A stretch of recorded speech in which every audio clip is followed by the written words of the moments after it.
Welcome to the Christian Woman Leadership Podcast, where we hope to inspire you to embrace your God-given gifts, skills, and passions in order to lead with confidence.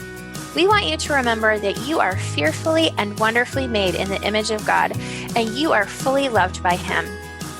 You have been designed on purpose by God with unique gifts and passions in order to love and lead those around you. I'm your host, Esther Littlefield, a pastor's wife, business owner, mom, and writer. And I'm Esther's co-host, Holly Kane. I'm a wife, mom, and business owner. I also write at hollykane.org, where I focus on my passion for women's ministry. Together, we chat about important issues that Christian women leaders face. In addition, we interview other women just like you who lead in various roles, from church to community to business. Through this podcast, we offer you encouragement, tools, and resources to help you on your leadership journey. We are so glad you're here with us. Welcome to episode 96 of the Christian Woman Leadership Podcast. I'm your host, Esther Littlefield, and I am so grateful that you are here with us today. We are continuing in our Discipleship Series with our guest, Alisa Childers. Holly and I chat with Alisa about her leadership journey and the critical experience that she had, which led her into the world of apologetics. We get into the topic of deconstruction. If this is not a term you're familiar with, then this episode is going to help you gain a better understanding of it, as well as why apologetics and discipleship is so vital in our churches and ministries today. We even get into what to do if you are personally struggling with doubt in your own faith journey. Lastly, we discuss one of the main reasons that I originally wanted to have Alisa on the show, which is how she maintains an attitude of grace and love even to her critics online. And you'll hear some tips on how she does that at the end of our conversation. I know you're going to love this conversation with Alisa, but first let me just share a little bit about her if you are not familiar with her already. Alisa Childers is a wife, a mom, an author, blogger, speaker, and a worship leader. She was a member of the award-winning CCM recording group Zoe Girl. She's a popular speaker at Apologetics and Christian Worldview conferences, including Rethink. She has been published at the Gospel Coalition, Crosswalk, The Stream, For Every Mom, Decision Magazine, and The Christian Post. Now, before we dive into our conversation, I want to remind you of one quick thing I mentioned in last week's episode, but in case you haven't listened to that one yet, I want to let you know that we have created a way for you to partner with us here at the podcast and get access to some exclusive content. This week, we'll be adding a bonus clip from our conversation with Alisa that will only be heard by our podcast partners. Just click the link in the show notes to become a partner and get access to our special podcast feed for our podcast partners. If this show is part of your day or week, we want to thank you for supporting us by sharing the podcast, by reviewing it, and by being part of our community. But if you want to support us just a little bit more, then just head over to the link in the show notes or go to estherlittlefield.com/support. Click the link. It will walk you through the process. It's super easy. And right away, you'll get access to the special podcast feed, which right now, as of the time you're hearing this, it will already have 3 clips in there from our past guests, including today's episode. All right, now let's go ahead and dive into our conversation with Alisa Childers. Welcome, Alisa, to the show. We're so glad to have you with us today. I am so glad to be with you. Finally, we've tried a few times to make this happen, and so Yes. It's finally here. It is, yes. So we're excited to dive in, and we have a lot of questions for you, and we want to cover a lot of ground. So we're going to see how much we can fit into the next hour or so. So to get us started, can you tell us what your life and leadership looks like right now? Yeah, well, this is an interesting way to look at things because sometimes I think I don't really see myself as a leader, although I know that I am because I write and I podcast and I send things out into the internet universe and people listen. So I think that's a responsibility probably all of us need to take on and realize that we're a part of. But right now, man, I could not have predicted that my life would be what it is right now. I have always been more on the arts side of things as a recording artist and a musician, singer, songwriter. And so if you would have asked me several years ago if I thought I would ever be writing intellectual and these types of pieces about Christianity and my faith, I wouldn't have believed you. So it's really kind of crazy where God has brought me over the past few years, but I'm thrilled, and I've honestly probably never been more satisfied in ministry and in life doing what I'm doing now. I love that. And so you have a podcast and a blog, right? You want to tell people That's just a little bit right. about that and kind of what Yes. you do for your ministry? Yeah, so I have an apologetic. Well, it started as an apologetics blog. So, and I think we're going to get into this in a moment, but I went through a time of pretty profound doubt in my faith in God and Christianity. And so God used apologetics to sort of rebuild my faith. And so at the end of a pretty long process, several years of really studying the evidence for the existence of God, for the truthfulness of Christianity, biblical reliability, and topics along those lines, I came to a point where I was satisfied in my own faith. I knew that I believed what I believed, and I knew why I believed it. But then a thought occurred to me: how can I maybe help others? Is there a way that I could apply this to help others, even just beyond my local church and congregation? And so I saw an advertisement through Frank Turek's podcast at the Cross Examined podcast that he was going to have a training for apologists. It was a 3-day, really intensive training, not so much on what apologetics is, but how to present apologetics to other people. And I thought, well, I'll go to that and just see if this is something God has for me. And so I arrived and I did my presentations for both Frank Turek and J. Warner Wallace, which was super intimidating. If any of your listeners are familiar with the apologetics world, those are like big time guys. And they both encouraged me to pursue this as a ministry. In fact, I remember Frank looked at me and said, "You need to start a blog." And so if you're in the apologetics world and Frank Turek tells you to start a blog, you start a blog. That's just what you do. You just, yes, sir, and you do it. So it started just with a blog, and I just started writing simple little apologetics articles, and I think we're helping a few people. But it wasn't until I started focusing on the issue of progressive Christianity as a movement and what they believe and how that contradicts historic Christianity that my articles really started to take off. That's when people were really sitting up and paying attention. And I think the reason for that is because they're encountering the ideas of progressive Christianity in their churches and in their circles of influence and their small groups, and they didn't yet have language for it. So I get that email a lot from people that my articles and things helped them to give language to what they were seeing. And that sort of evolved into a podcast. I never thought I would ever start a podcast, but I realized, well, I come from a music background. I know how to do vocal editing, and we've got some equipment. And so I just dove into that, and now I've got a book coming out. So who knew? It's been pretty exciting. Amazing. It's crazy the journey that God takes us on when we follow what he has for us, right? Like, Yes. it's mind-blowing Exactly. almost. So It really is, because I always thought music was my quote unquote big calling. Yeah, I thought that was the thing I was created for. mhm. And I mentioned this a few minutes ago, like I'm more satisfied now with what I'm doing than I ever was in music. Yeah. And if you could talk to us a little bit, you already kind of mentioned your journey, but I would love for you to talk to us about that journey in light of leadership. So you said that sometimes you don't really think of yourself as a leader, but it seems like you've been thrust a little bit more into the spotlight. So I was wondering if you could kind of review your journey in a leadership perspective and what that has looked like for you. Well, that's an interesting question, because if I look back over the course of my life, I realize that just about everywhere I have been, I ended up in some sort of a leadership role, even with sports, and I would end up as the captain of, whatever team it was. And even in the music industry, in the group Zoe Girl, if anyone remembers Zoe Girl, we became, in a way, role models for young girls who we were hoping to encourage to stay strong in their faith and to not be ashamed of the gospel on their campuses. And that was our goal, but again, sort of unintentionally thrust into this leadership role. And I do think that I realized back then in that phase of my life that whether you want to be a leader or not, if you are, you have to take the responsibility to make the most of that and to be a good one, and in a way, all of us are leaders in some aspect of our lives, whether it's in the home or at church.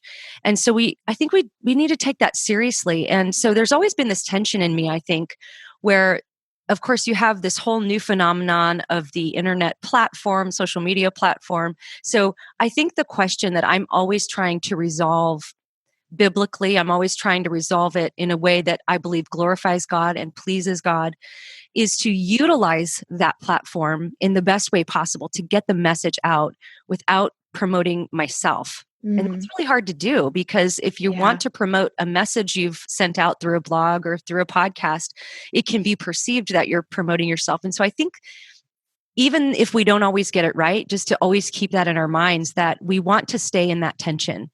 And I think even being in that tension will keep us from overshooting on one side or the other, to make sure that what we're doing is always for the purpose of glorifying God. So now when I write a blog post or a podcast, it's so easy to, especially on social media, to just devolve into sarcasm or cynicism, because it's so easy. You know, you come up with this comment that would just win the internet. But I can't tell you how many times I've almost, well, I can't even say that but I've wanted in my sinful flesh to just say something sarcastic.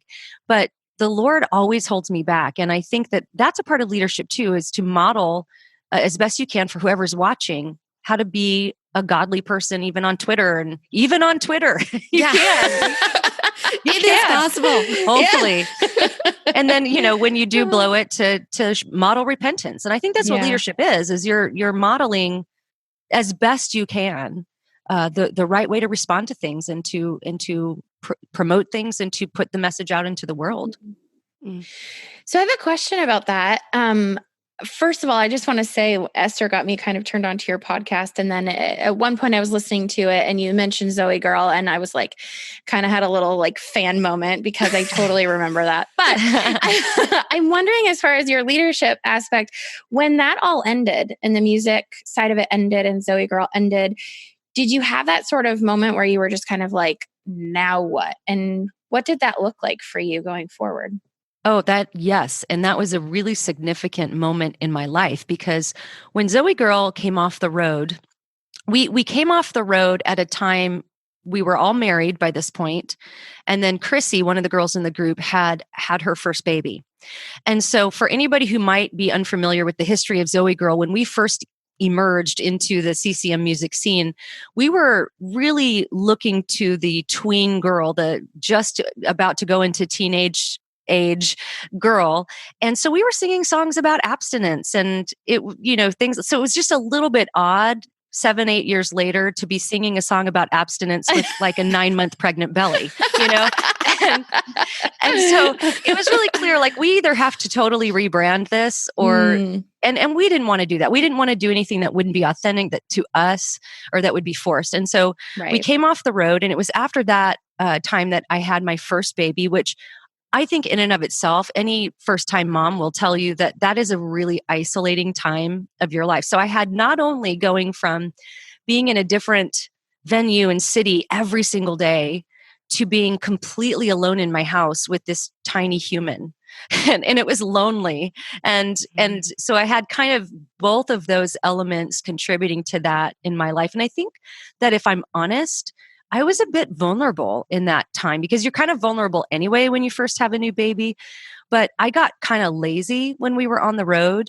I wouldn't say that my faith in God was any different, or that my love for him was any different, but we were always gone on Sundays, and I didn't make it a point to stay in church consistently, because we were just never home.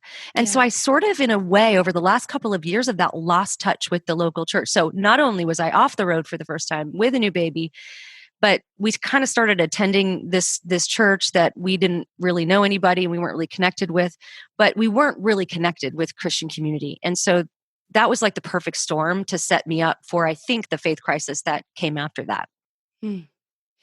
Yeah, and that's part of what we wanted to talk to you about on this episode. So can you tell us about that experience that you had where you had a faith crisis? I know I've heard your whole story from listening to your podcast, but for people that haven't heard it, I'd love for you to share. And I know that part of what you share about is this concept of deconstruction, which we're hearing a lot about. And I'd love also for you to share what that term means as you share your story. Well, deconstruction, it's actually a term that goes back a ways, but I'm just going to give the simple definition as it applies to Christianity and progressive Christianity. So it's basically the process that a lot of Christians are going through. We're seeing these deconstruction stories everywhere on the internet lately. And so it's basically the process of going through everything you've ever believed about God and Jesus, the Bible, Christianity, all of the doctrines, all of the history, everything you've thought about it, and you're sort of rethinking everything, and you're picking it apart and saying, well, I don't think this works anymore. I don't think this is true. And it also can relate to the idea of that I don't buy into, that would say that we all just have this construct of what we think is truth. So we need to deconstruct that. But essentially what ends up happening when somebody just deconstructs for the sake of deconstructing, they end up just in relativism anyway, because you're never going to not have a worldview. Everybody's going to have a way they see the world. And so it doesn't actually, I don't think, really work. So I did go through a process of deconstruction. And what had happened was, in that time when that perfect storm was going on in my life, I had written some new songs, and a local church, not the one we were attending, but a different church, had invited me to come share some of my songs at their service on Sunday morning. And so my husband and I went there. And this was actually the first time I shared there. I was still pregnant with my first baby, so she wasn't even born yet. And I sang some of my songs, and there was just this instant connection with the community of people, the pastor. My husband and I had never heard preaching like this in our lives. This was such an intellectual approach to the scriptures, which we both found so exciting and so kind of new and refreshing. And I even remember the pastor's sermon that Sunday. He was talking about this woman from another country who had been persecuted for her faith and all she had been through. And it was just an amazing sermon. And so we slowly started attending there, and then ended up attending full time there and really plugging into that community. We loved the people and how they were so loving and merciful. They weren't judgmental, and it was a breath of fresh air, especially after being on the road in Christian music, where you encounter all kinds of different Christians and you meet all the really judgmental ones too. And so it was just refreshing. And so after about 8 months, this pastor invited me to be a part of what he described as an inner circle study and discussion group. And he compared it with seminary. He said, if you go through my 4-year class, you will come out on the other side being able to converse intelligently with any seminary grad. And so that sounded really exciting for me because, again, I liked his sermons, and I thought, well, that's an area of Christianity I've never really explored, the intellectual side of it. I've always known God was with me. I've always been completely aware of my need for a savior, the sinfulness of my own heart, but I've never really been able to tell you why I believe the Bible is the Word of God, other than just the Bible says so and I feel it in my heart. And so I wanted to know how to answer those questions intelligently. And so I came to the first class, and it became very clear very early on that this wasn't so much a seminary level class as it was this pastor's deconstruction process. And I think he was wanting to process that with a group of people. And so in the first class, he revealed to us that he was actually what he called a hopeful agnostic. And we've actually heard that term again recently in the deconstruction stories of Rhett and Link, which are two popular YouTubers who have just released their deconstruction stories. So that's interesting that I heard that term in two different, completely different places. But he basically said that he's not sure anymore about everything about the Christian faith. And it had a lot to do with the Bible too. So in 4 months of attending this class, without getting into too many details, just everything I'd believed about everything, but mostly about the Bible, was deconstructed. And So while I was in the class, I would try to argue with him. So I'd go home and I'd Google stuff and I'd come back and I'd try to argue with him as best I could. I did know the Bible because I had studied the Bible my whole life. So when he would misquote the Bible or take that out of context, then it was a little bit more of an even playing field. But when he's quoting Calvin and whoever else, I'd never read a systematic theology book in my life. I knew their names, but I didn't know, isn't that Calvinist guy? I don't know. So I didn't know how to interact on that level.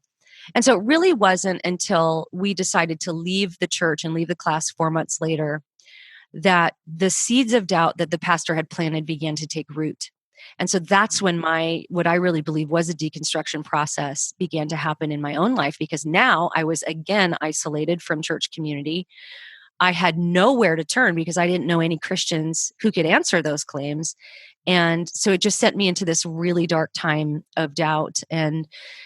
And then honestly, discovering apologetics is how God sort of put those pieces back together in my faith. And when I reconstructed it, my faith looked a bit different than it did before. There were pieces of the puzzle I had crammed in there that didn't belong there. And so I had to remove those and get it right. But overall, I'm so thankful for that process, because it really caused me to dive deep into, if I really believe this is true, this isn't just something I believe in my heart. This isn't just something that gives me goosebumps when I go to worship service on Sunday. This is true. This is historically reliable stuff. The Bible is historically reliable, textually reliable. And I've really come to the place where I can bank my life on that. And so my faith is even stronger now. And in some ways, I still walk with a limp, or walk with more of a limp than I did before, but it makes me more dependent on Jesus. And I just think it was a beautiful process for me, very painful, but I'm thankful for it.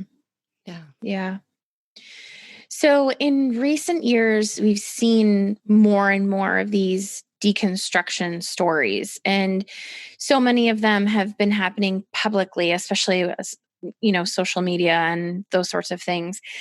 The thing I've been noticing is that it's almost as if people don't just deconstruct, but they are almost evangelizing their journey of this new enlightenment that they have with other Christians who I think in their mind are still sort of under the thumb of historical Christianity.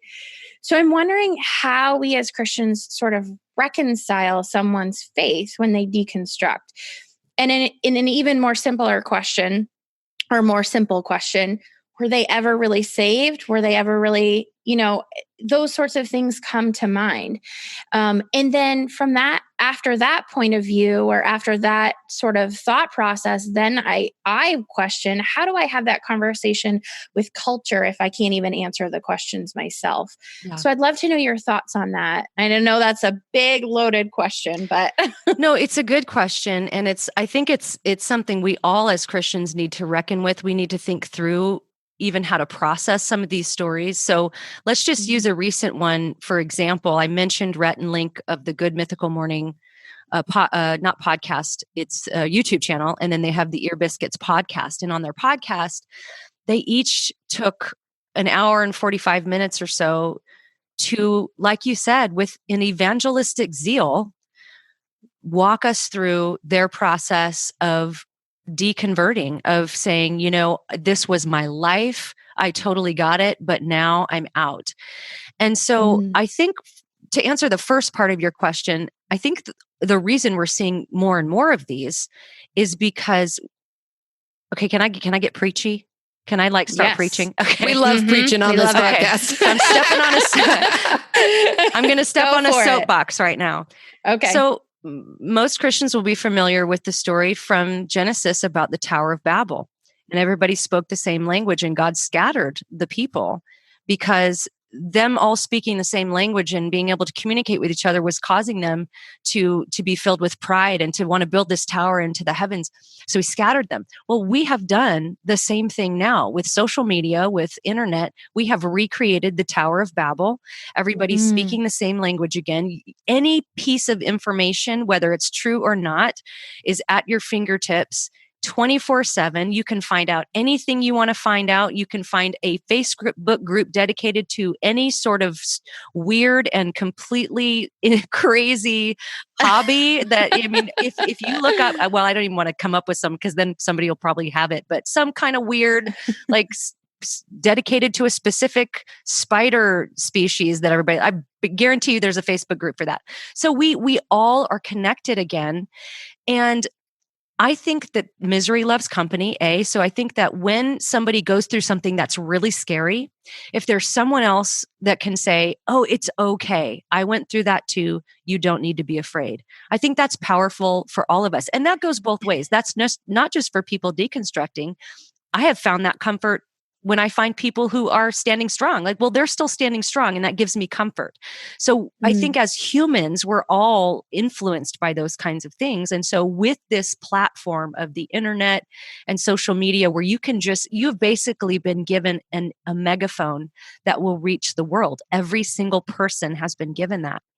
And so people who have those same types of proclivities and things can find each other and can comfort each other and encourage each other with where they've landed in life. So that's just sort of a view of, I think, why we're seeing more and more is because we have access to see more and more, first of all. And that they're happening publicly. This is something I've given quite a bit of thought to because it is confusing as a committed Christian to think about why somebody who became convinced Christianity was not true would then feel the need to tell everybody about it. I've thought about this. Like, if I, at the end of my process, would have concluded that Christianity was false, first of all, I think that would have taken about 10 years. I don't think that could even happen quickly. But then I would have to go through the emotional upheaval of saying, this thing that I've always thought was beautiful is now not. And I don't think I would ever be sure enough to even tell anyone else, because I wouldn't want to drag somebody down in case they were right. Now, of course, that's all speculation. And so this is the divide between those who have deconstructed and those who haven't. They say, yeah, you guys don't get it. See, once you have to actually go through all the way to this to understand where we're coming from. So I think there's a bit of us talking past each other.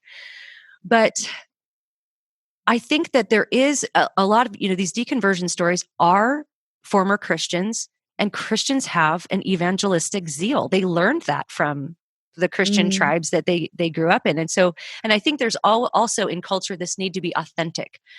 You want to be authentic at all costs, but sometimes, like, my kids do not want me to be authentic with them all the time. I can assure you that my daughter would be like, Mom, just be a little less authentic right now. So we have this culture where doubt becomes a virtue, a badge of honor, where authenticity becomes a virtue. And if with that recipe, then it's a recipe for more of these stories to happen. Now, the second part of that question that you asked is, were they ever saved in the first place? And if anyone watched the deconstruction stories of Rhett and Link, particularly of Rhett, I want to acknowledge that he said, please don't say that about me. Don't say that I never believed in Jesus. And then I believe this is almost a direct quote, but it is off the top of my head. But I think it's faithfully reflecting what he said. He said, Jesus was as real to me as he could have possibly been, aside from manifesting himself physically in my bedroom. He was as real to me as he's ever been to you. And I was a real Christian.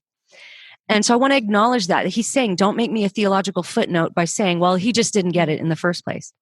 So in acknowledging that, though, I want to take you to the end of the podcast when he basically announces that he doesn't believe that Christianity is true, which would entail that he doesn't believe Jesus is God, that he said he didn't believe the resurrection anymore. So in his view, Jesus is in the grave, right?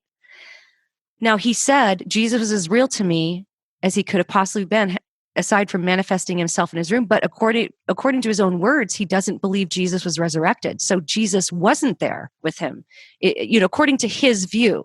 If we want to keep it logically consistent, he's essentially saying, I don't believe. So I would love to ask him, so who was that you had this because he said, I had a relationship with Jesus.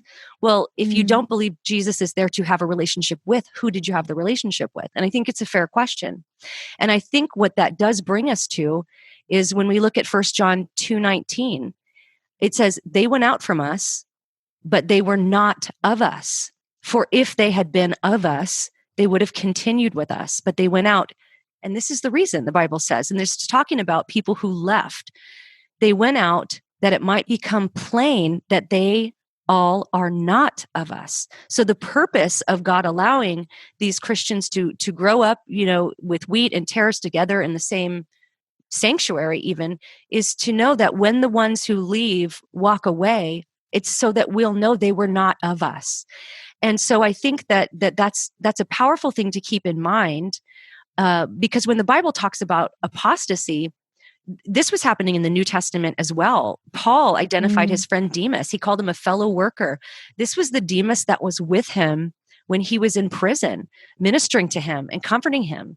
And then later in Paul's ministry, in 2 Timothy, he writes that Demas ended up loving the present world more than the things of God, and he walked away.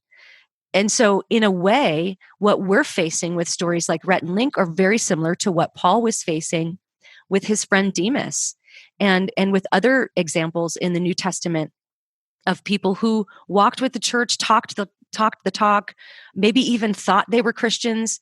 But it's very difficult. I don't want to be too dogmatic about this, but it's very difficult for me to imagine that someone who has truly tasted and seen, truly acknowledged the sinfulness of their own heart, and made Jesus their Lord and Savior.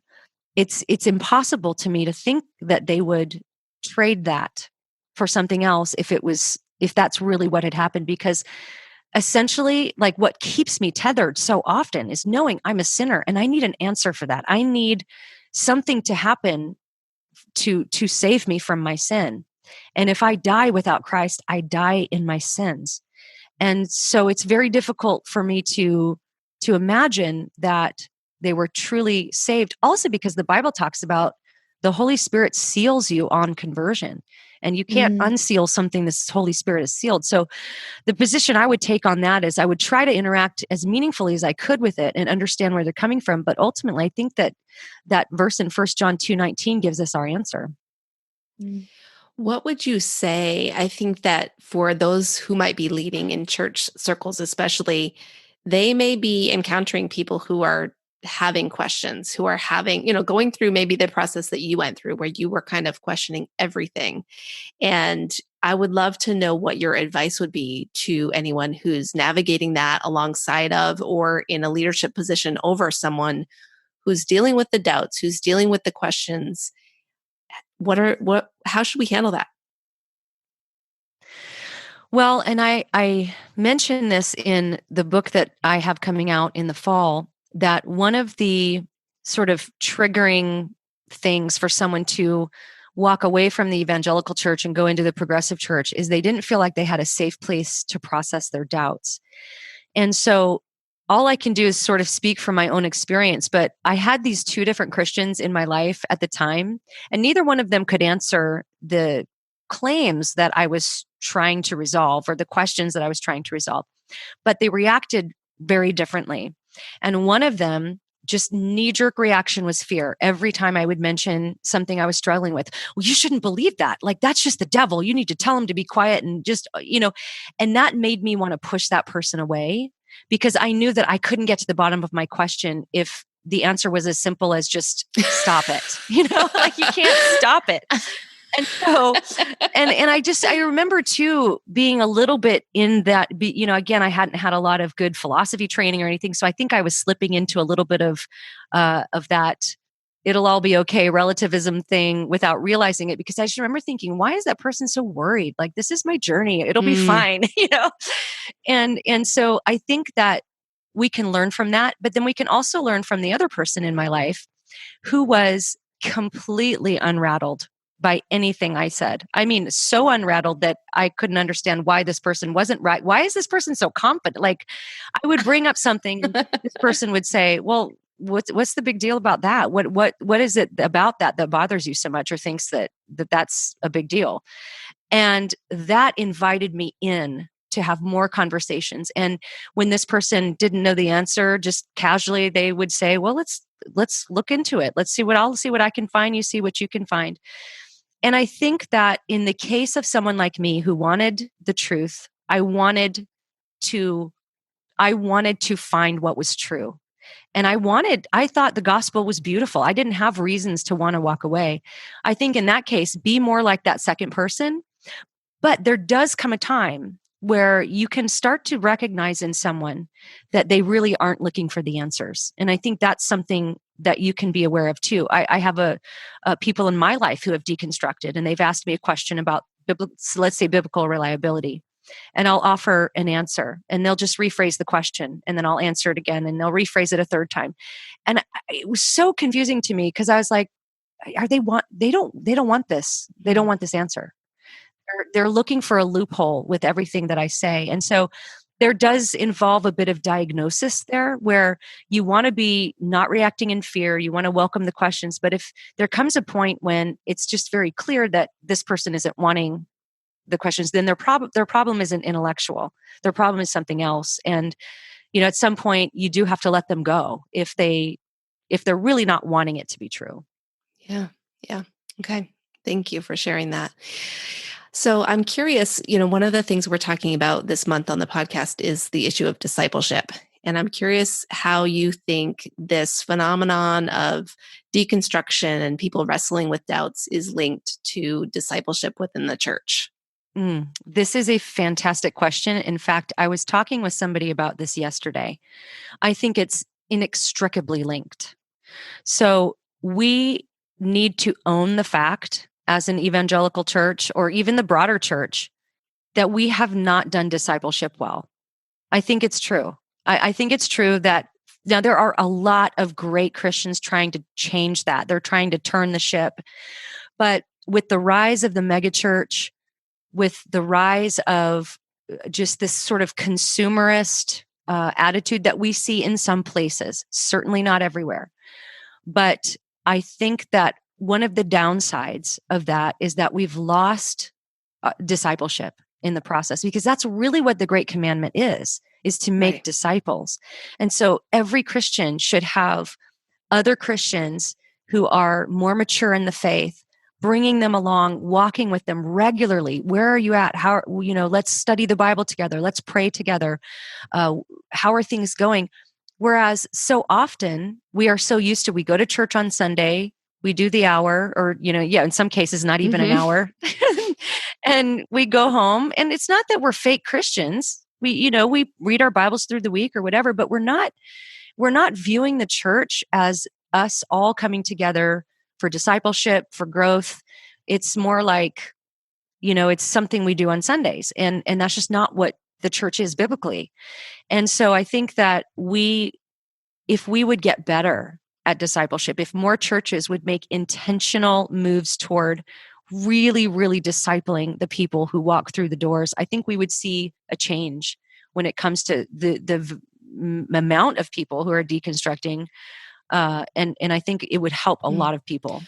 What would that look like? Do you have like an ideal view of what you think discipleship should be within a church?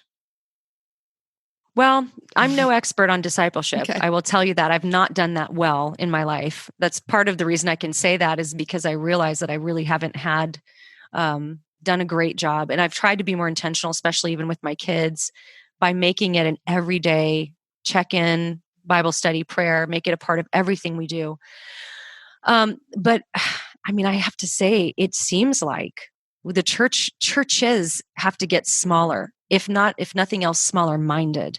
So if a church grows to a certain size, I think that we need to be thinking about the type of model that would say, when the church gets to this many people, we have to break off and break into two. Because if there's thousands of people in a church, it's so easy to get lost where people don't know you.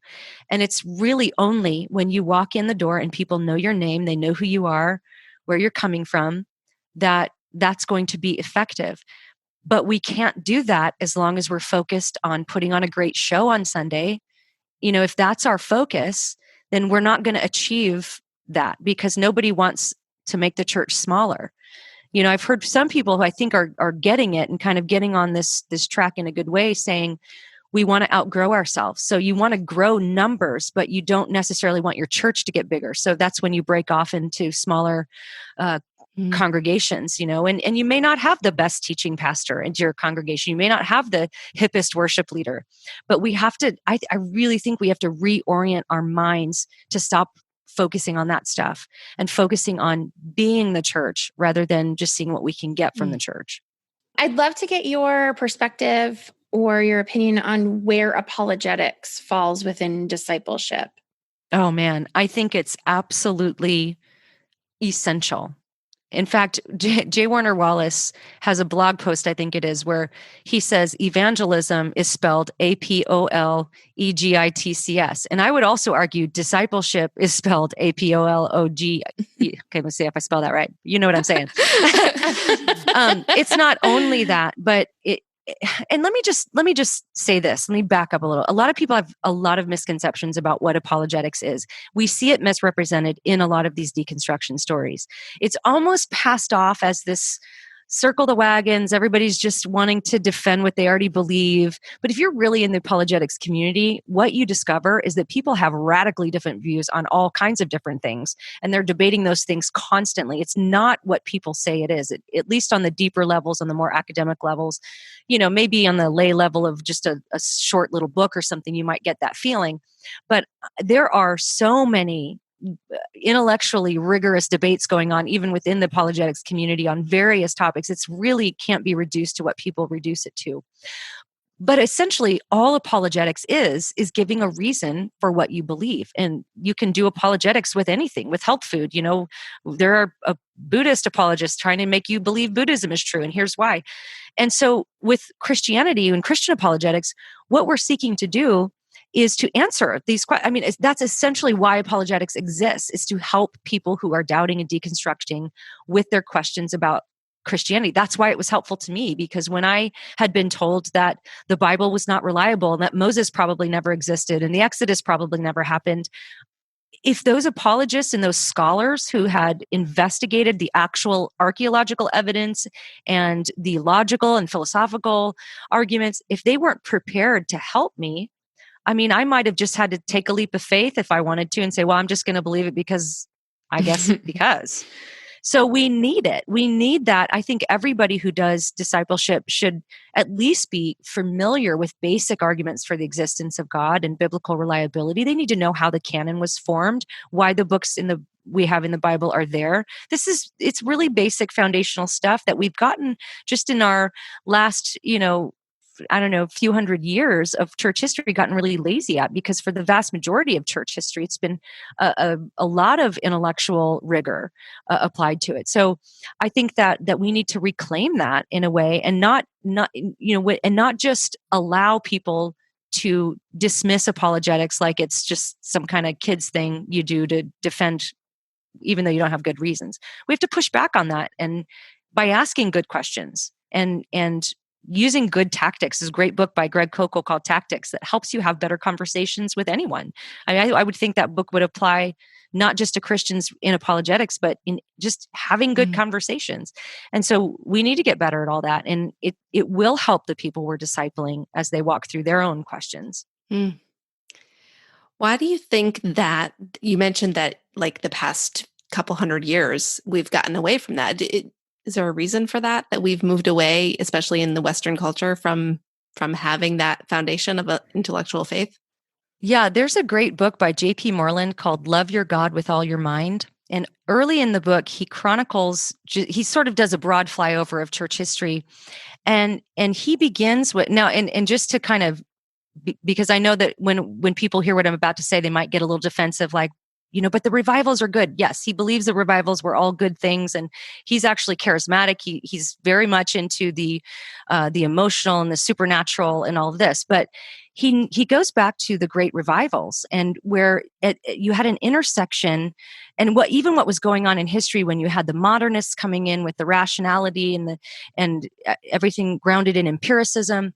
And then you have these revivals that break out where people are having these ecstatic experiences, which is, again, Jonathan Edwards even wrote about how to decipher what's really from the Holy Spirit in these revivals and what's just the flesh. And there was all that stuff going on too.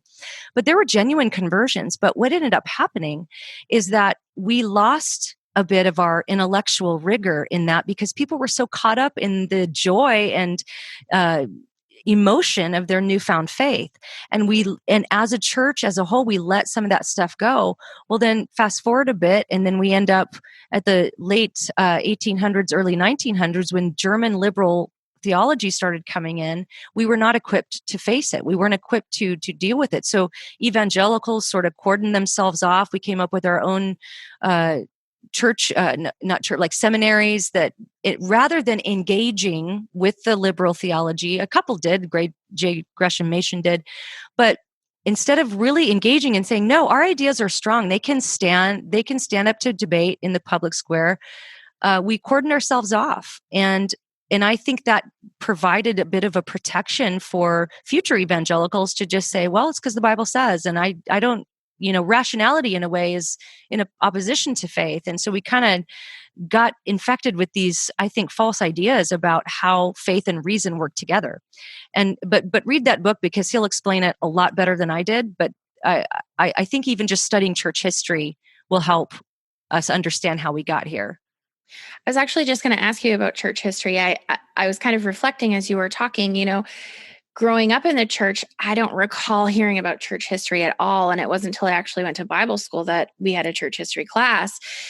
And I just find it so interesting that that's not really steeped in our culture anymore to talk about church history. And I'm wondering if that plays into all of this. Absolutely. In fact, I'm kind of giggling inside because that was me too. Mm-hmm. I believe, if you would have asked me what is church history, I would have said the New Testament and 1980, like that's that. And that whole Catholic thing that happened, I don't know what's up with that, but surely not, Martin Luther's in there somewhere. Yeah, something happened with There's Martin some people Luther, in the and middle. he was good, and it was like that was it. And so that's why when I went through deconstruction and I knew what I recognized in this class, and I hope this will get around to answering your question because I'm on a train in my own mind, but I hope I get to the station. But when I started deconstructing, what I recognized in some of my friends in the class I was in as they were deconstructing, a lot of them were rejecting the very specific types of Christianity they grew up with. So a lot of them had been raised in very legalistic sects of Christianity that didn't think anybody else was saved and they had the real truth. And so they were rejecting something, I think, false. And so when I was all shaken up, I thought to myself, well, the first thing I want to do is make sure that if I end up thinking this isn't true, that what I'm rejecting is the real thing. I don't want to reject just the evangelical subculture of the 80s and 90s that I grew up in, or the particular stream of Christianity I grew up in. I want to know what the real thing is. And that was a scary question to ask because I liked the stream I grew up in. I had every reason to love everything about it. We thought we had the real truth, And so I began to go back and study church history. And I was delighted to discover that when I read apologists from the second and third century, aside from the language being a little different in the way they phrased things, I was reading things that I would write from my own heart now. And I discovered in those early church fathers, not that they were perfect, of course, they're fallible, but these were guys that whatever it was, they had the same thing I had. And that was extremely comforting, especially getting more toward the 5th century with Augustine. I even wrote an article about how a 5th century church father saved my faith. Because when I read Augustine, I found in the pages of Augustine's Confessions something that was so palpable to me that it felt so familiar. And so going back through church history, I think the best way to identify historic Christianity is to start with the New Testament and even go back to creeds that predate the New Testament. What did the earliest Christians believe? Trace that through church history. Like, sure, the ship went off here and there, but where did that ship get righted and come back through? So I'm going to trace that through the Reformation, and there are parts of modern evangelicalism that I think have gotten it wrong. And so when I reconstructed some of those, weren't the same. And see, now I can't bring the train to the station. What was your question? That's okay. I was just talking about how I don't recall learning about church history growing up. Right. Yeah. And it wasn't until I went to Bible school that I took a class on it. And I'm just wondering how that all plays in with discipleship and apologetics. And well, I think it's really important to know where we've come from, because what studying church history does is it causes you to hold your positions humbly. So you realize, oh, this thing that I thought was super important, actually, if you go back all the way through, it really kind of wasn't. But this one thing, the resurrection, the atonement, original sin, the second coming of Jesus, these are the things that have been the core of it.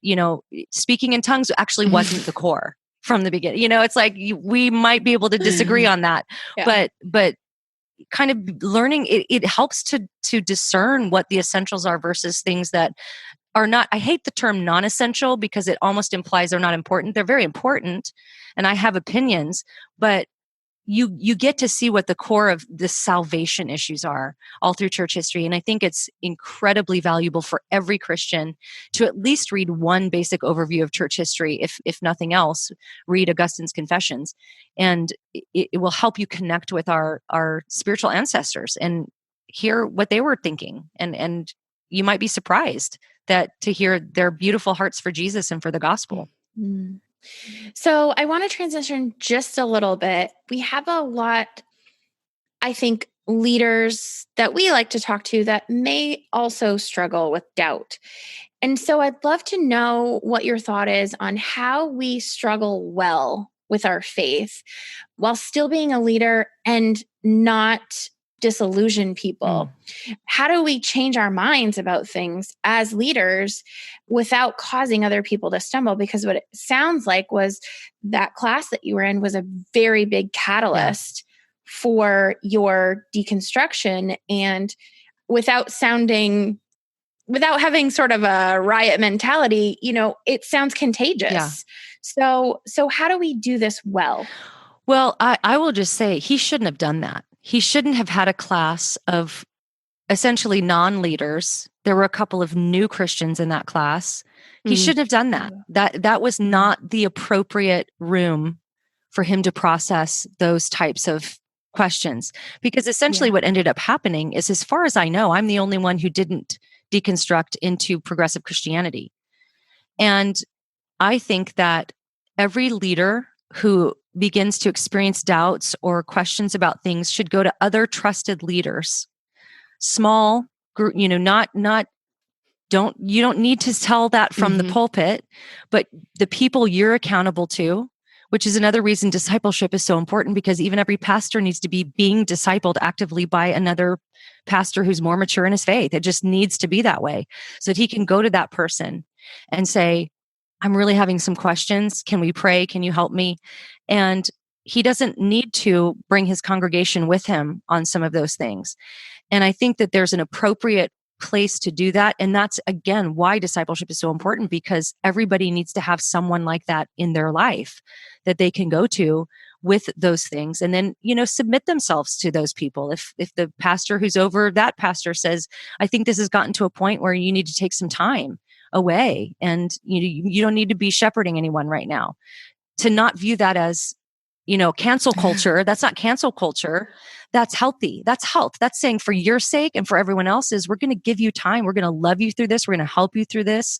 But we're going to protect the flock, and we're going to protect you. And I think we just need to get better at doing that. I don't have, pat answers for that, because all of these things work themselves out in the complicated, woven fabric of our lives. Of course, these are difficult things, but I do think it's very important, though, especially for leaders, to be honest with people in their lives about what they're going through. And if that person that you're being discipled by is more mature, then it's not going to rattle them. They'll be all right. And I would just encourage people to doubt toward the Lord. This is a book Bobby Conway wrote, Doubting Toward Faith, where he talks about, as a pastor, he started to go through profound doubts. He was just honest with his board, his leadership board. He said, I'm going through these things, and they walked with him through it. And now he's a very effective apologist, having gone through that. And so it's just important to be honest, I think. And that's something we're not good at as evangelicals, because we know that we're not supposed to say certain things. We're not supposed to have certain questions. And again, I truly believe that's part of that infection of anti-intellectualism that came in a while back. And we should right that. We should correct that. And I think we can.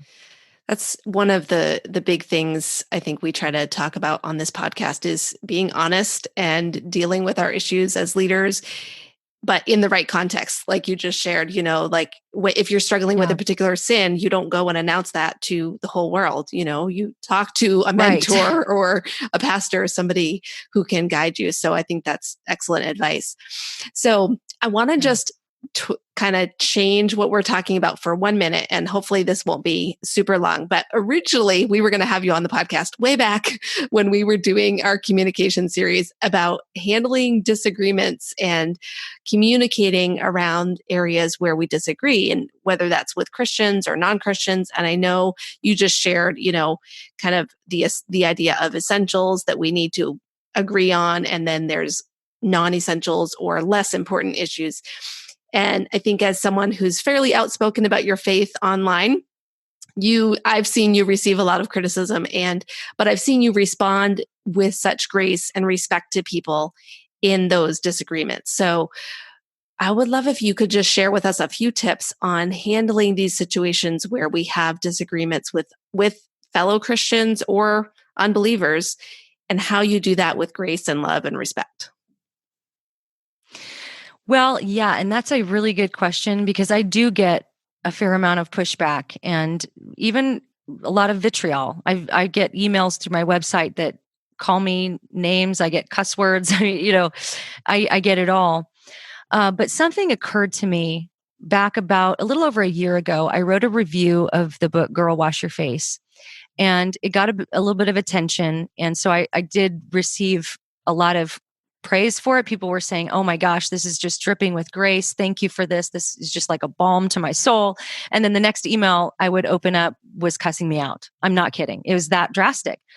And so of course I'm human, so those things sting, and I've learned some practical ways. Like if I have a piece that's causing that kind of reaction, every 2 hours, I'll close my computer for 2 hours and focus on my kids. And then I'll open it back up and deal with stuff. But you have to do stuff like that. But what occurred to me with the Rachel Hollis piece, the Girl Wash Your Face review, is that the radical departure in the types of responses I was getting, like I said, balm to my soul, you're a judgmental, insert your cuss word. And I realized it brought me back to that verse that Paul was talking about, the fragrance of Christ. He said, we spread the fragrance of Christ. So the gospel of Jesus, there's a smell. It has a smell. And so our job is to send the smell around. And then Paul says to those who are being saved, it smells like life. And to those who are perishing, it smells like death. And so I think the first element of kind of making it through all of that criticism and stuff is to realize that if I've done everything before God in clear conscience to speak truth, to make it as charitable as I can, as loving as I can, but still speaking the truth, then it is going to receive radically different reactions like that. And in fact, that's a sign, I think, that you're probably getting it right. Is now there's a distinction I want to make. If all you're getting is, yeah, that's awesome, you spoke for me, and then you're awful. Don't look for that. Look for people who are glorifying God by what you say. And then, this was like something that made me want to worship God or get closer to God. This answered questions I had versus the other. Then I think you're in a good place. And so how I've tried to answer. And this is one advantage of the internet platform. So we can step away and breathe. It's much harder face to face to do this, but you can. If somebody comes on and says something cruel and there's, I hardly answer anybody, to be honest, because I just don't have time. But if there's something where I feel like I have something to add, what I'll do is I'll step away and breathe. And no matter how nasty they are, no matter how mean, what I always try to do is say hi and their name. And just hi and their name will diffuse so much. And try to acknowledge something they've said that might have some validity, and then come in with maybe something that you might ask them to think about. And I think that I try my best to do that. And I really hope that I do. But yeah, I think it's just, you have to realize that Jesus really meant what he said, that the world will hate you as it's hated me. There are people that hear the gospel message, it stinks, it smells like a rotting corpse to them, and they hate the messenger. They take any claim of truth to be an affront because they are so steeped in relativism and they don't even realize it. That even just the fact that you would declare anything to be objectively true is an attack. And so I think just realizing some of those things, doing our best to be as charitable as we can, but realize also that we wrestle not against flesh and blood, but against principalities and powers. And the Bible describes spiritual warfare in terms of the mind. We tear down every thought that raises itself against the knowledge of Christ. That's thought, the knowledge of Christ.